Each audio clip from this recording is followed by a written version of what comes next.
Hello, I'm Steve Weber, the host of Essential Book Drop. This afternoon, we're doing something else, a reflection, a recollection. With me, as always, is my co-host and my bookworm sidekick, Cassandra. Good morning, Cass. Good morning. Ready for a really interesting one today, I think. It's definitely got layers. Cass, let's jump right in. Okay, so we are diving deep today. Deep into this really kind of magnificent but also frustrating paradox you see all the time in modern music. We've got this great stack of sources looking at what the pros are calling auditory dysphoria. Right. Which is basically this profound psychological thing where a singer, someone whose voice makes millions, right? Everyone thinks they're a genius. Yeah. Lauded worldwide. But they genuinely, truly hate the sound of their own voice.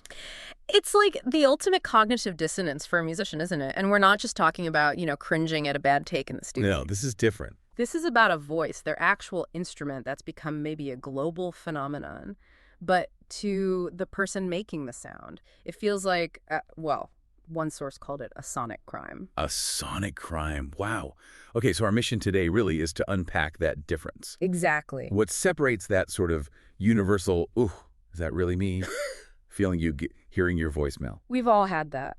Right. From this hypercritical, sometimes career-defining self-loathing these professional artists feel. Yeah. Is this self-hatred actually the engine driving their creativity, pushing them constantly? Is it just, what we're calling expensive therapy bait, a really high-functioning neurosis playing out on a world stage? That's the question. Where does the useful artistic drive end and the damaging self-critique begin? So let's start with the bedrock. The actual physics of it, the physical lie, as you put it. We have to start with bone conduction. It's the key reason, scientifically, why your voice sounds so different inside your head compared to how everyone else hears it. See, when you talk or sing, the sound waves obviously go out into the air, but crucially, they also vibrate through the bones in your skull, directly.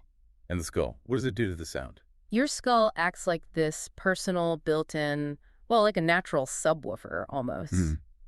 These internal vibrations boost the low frequencies. They add this richness, this depth, this bassiness that simply isn't there in the sound waves leaving your mouth. So the sound going into the microphone, the one everyone else hears, it's missing that internal resonance. It's thinner, higher. Often, yeah. Thinner, maybe reedier, less resonant than what the singer perceives internally. So when they record, hit playback, boom. They hear that thin, reedy reality for the first time. And that must be kind of a shock. It can be crushing. It's this moment of realizing you've been living, like you said, an acoustic lie. The powerful voice they feel inside their head, it doesn't actually exist out there in the world. It's like expecting to see one face in the mirror and seeing another. Exactly. And that's where the psychology just grabs hold of that physical disconnect. It sets up this impossible standard. The internal benchmark they can never, ever meet. Right. The platonic ideal problem.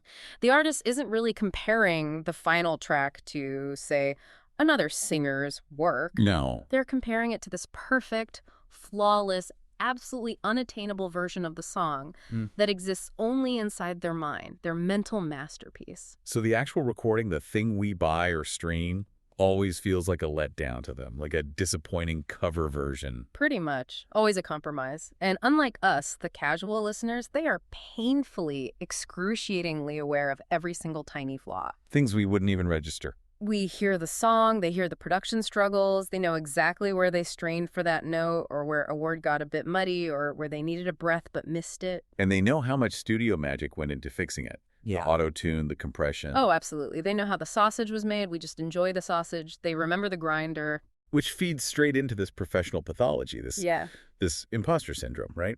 Especially when they're successful despite hating the sound. It's the perfect storm for it. The thinking goes, I hate how I sound, so it must be bad. But people love it. My success must be some kind of mistake, a clerical error. They're going to figure it out eventually. They'll find me out. Exactly. That inner voice, fueled by the acoustic disconnect, insists they're a fraud. And weirdly, the only way to feel okay about that feeling is if the recording is actually flawed, justifying the fraud feeling. It's a loop. And that feeling of flaw gets amplified by what we termed the lack of creative distance, the sonic sweatshop. Right. Think about it. For us, a song is maybe 3-4 minutes of enjoyment. Yeah. For the artist, that song might represent hundreds, literally hundreds of hours of intense repetitive work, listening to the same vocal line 500 times while mixing. Arguing about compressor settings, trying to get rid of one tiny click. Exactly. After all that, it just stops being music. It becomes this artifact of stress, of compromise, of arguments. The joy is just completely stripped away. It's just a reminder of the effort, the frustration. Yeah, it's like an audit trail of everything they dislike about the process and the result. And because they can't escape it, it's their voice, their job. They have to develop ways to cope, just to survive making records. And the sources point to a few specific coping strategies, like the technical fix first, the reverb cloak. Ah, yes. This is where you hear vocals just absolutely swimming in effects, huge reverb, long delays, maybe chorus or flanging. Making it swimmy and indistinct. It creates this kind of protective sonic barrier. It might be partly a creative choice, sure, but often it's defensive.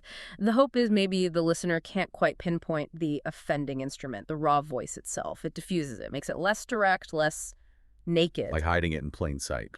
Self-medicating with effects pedals. Sort of, yeah. And if that doesn't work or isn't enough, some really professional artists go for the psychological approach, the existential divorce. They just completely disconnect emotionally from their voice. They start treating it like it's just another piece of gear.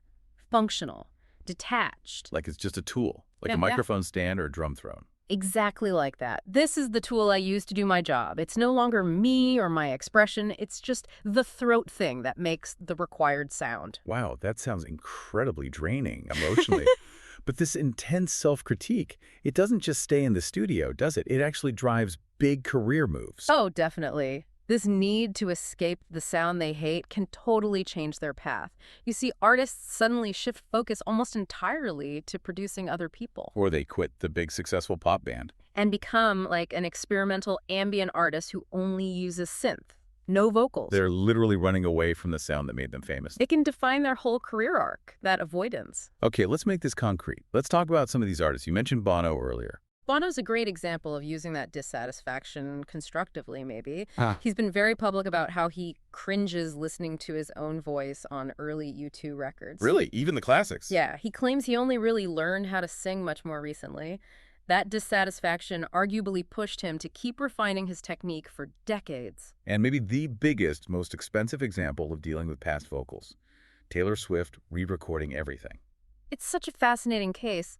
The main narrative is reclaiming ownership, the masters, right? Sure, the business side. But it also serves this massive secondary purpose. It lets her literally replace what you might see as those early nasal and cringy teenage vocals. Harsh, but maybe how she feels. With her current, more mature, technically skilled adult voice, it's like a multi-million-dollar sonic correction of her past self's instrument. Driven, you have to assume, partly by that critical ear. It's amazing. And it's not just about technique changing. Sometimes it's the unique quality itself they hate, right? Like John Lennon. Lennon's a classic example. Such a distinctive voice, instantly recognizable. But apparently, he really disliked the raw sound of it on tape. So what did he do? Insisted on tons of processing, double tracking, heavy echo effects, basically trying to mask or alter the natural timbre that, ironically, made the Beatles sound like the Beatles. Wow. And sometimes it's not even the voice quality, but just getting sick of your own hit, like James Blunt. Oh, you're beautiful, yeah. That song was just so inescapable for a while. Everywhere. All the time. He basically got audio aversion from his own massive success. Imagine hearing the thing you created blasted at you from every shop, every radio, until you just can't stand it anymore. His own fame became auditory torture. Okay, this is maybe my favorite category. The bands that hate their biggest songs, like United in Disgust. Radiohead and Creep is probably the most famous one. Yeah. Tom York calling it crap. The song that launched them globally. Exactly, and they often refused to play it live for years. That vulnerability connected with millions, but for them it felt like maybe artistically shallow or just embarrassing later on. And didn't York tell a fan off for requesting it once? The legend has it, yeah. Something like, F off, we're tired of it. Yeah. You see that same kind of vibe with Oasis and Wonderwall. Gene Gallagher. Super blunt about it. Said he can't stand singing anymore, wants to gag every time. It's like being chained to your teenage diary entry forever. And REM with Shiny Happy People. Oh, they despise that one. Michael Stipe called it a fruity pop song written for children. They actively tried to bury it later, feeling it wasn't representative, just a commercial thing they did. Disconnected from their real identity. Like Miley Cyrus and Party in the USA. Similar feeling, yeah. A sense that the song doesn't reflect who they are now, or maybe even who they were then. It's the sound of a past self they want to shed. But for pure visceral rejection, Yeah. we have to end with Ronnie James Dio. The metal god, yes. So he has his hit Ringo in the Dark, huge song. Killer riff. Absolutely. But Dio apparently felt it sounded too poppy. Too polished, maybe. He was so horrified by this betrayal of his metal sensibilities. What did he do? The story is he actually tried to physically take a razor blade to the master tapes in the studio to destroy it. Whoa. That's not just criticism. That's violence against your own work. It's the absolute extreme of that feeling. This recorded sound is not me. It's wrong. It must not exist. Pure rejection. So bringing it all back, the sources seem to land on this idea that the paradox is actually necessary, this intense self-loathing, this crisis. It's the engine of angst that stops artists from just repeating themselves. It seems to be, yeah. It forces them to run away from the sound they just made, which means they're constantly moving, evolving, trying something new to escape the old. To hear the failure in the last recording. And that pushes them towards what we perceive as their next stage of progress. They're racing against their own back catalog. Which brings us to the listener, to you listening now. There's this beautiful, kind of profound irony here, isn't there? The sources suggest that the flaw is the feature.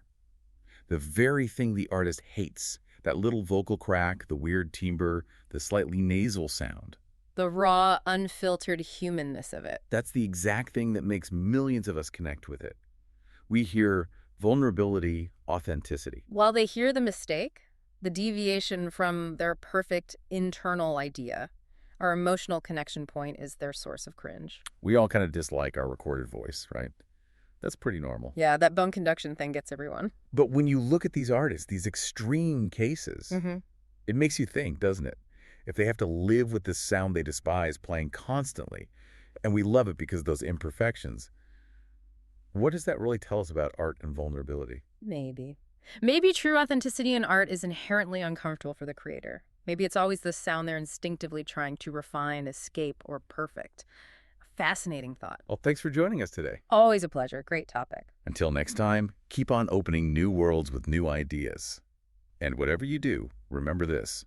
When you think, Your mind becomes its own kingdom.